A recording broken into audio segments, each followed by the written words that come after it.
Hello, good day to you.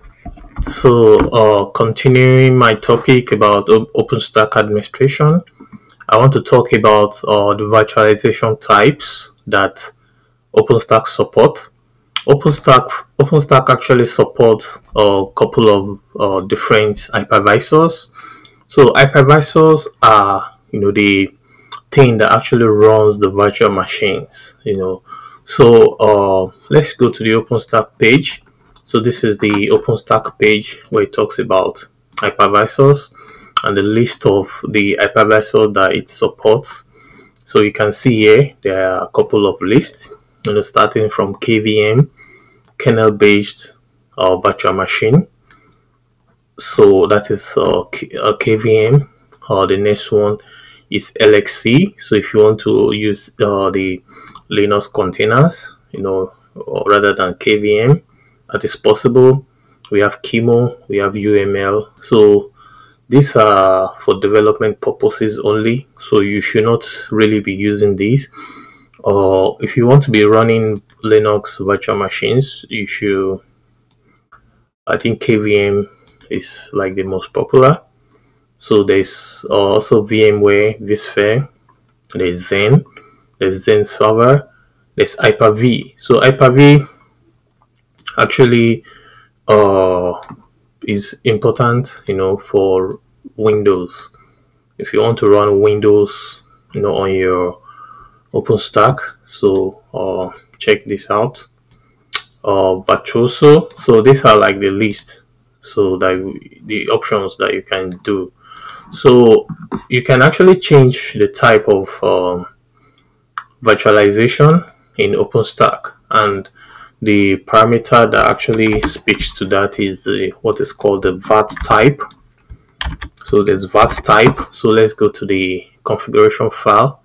So this is my OpenStack. So on the compute node or the controller node, either of the two, but I am running on a all-in-one installation right now, so my compute and controller are on the same. But the file you have to check out is the etc nova.conf.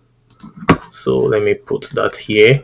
It's the etc nova.conf. So let's go in there, and when we go in there, you can search for virt type. So virt type. So as you can see here, it gives us the values that are allowed here: KVM, LXC, Chemo, UML, Zen, and Parallels. So right now I have my virt type as KVM, which is like the most popular, especially if you are running only Linux virtual machines.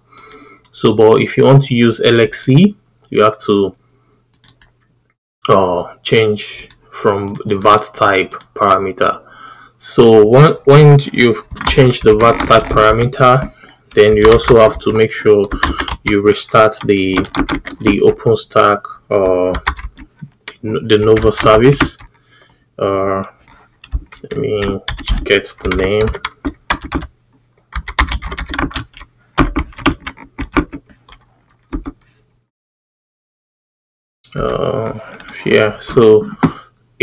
These are like the services that relates to OpenStack Nova. So OpenStack Nova, I will encourage you to no, let me copy the services.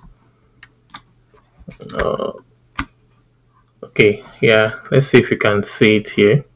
But I have OpenStack Nova API service, OpenStack Nova SAT service, OpenStack Nova Compute service, OpenStack Nova Conductor service, OpenStack Console All service, OpenStack Console service, OpenStack Metadata service. So all the services that relate to Nova.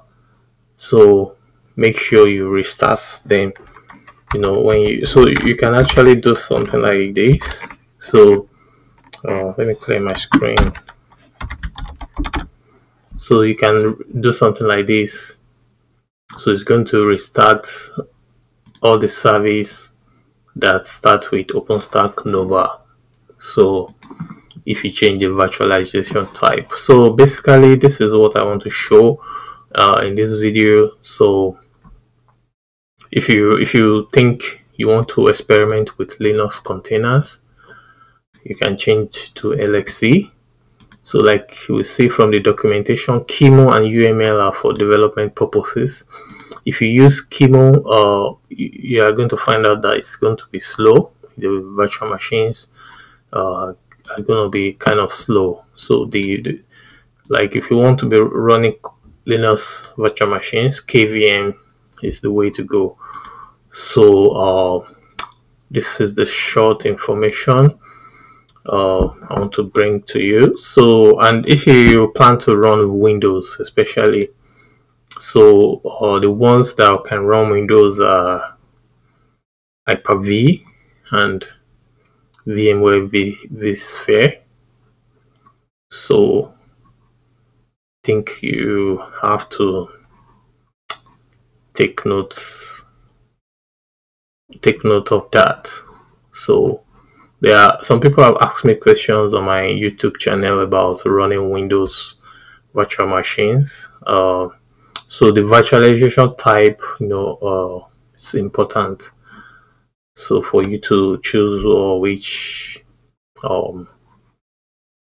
operating system you can actually run. So let me know if this video makes sense. Let me know what you think. If you have any questions, and thank you for watching. I'll see you in some other videos. Bye. Take care.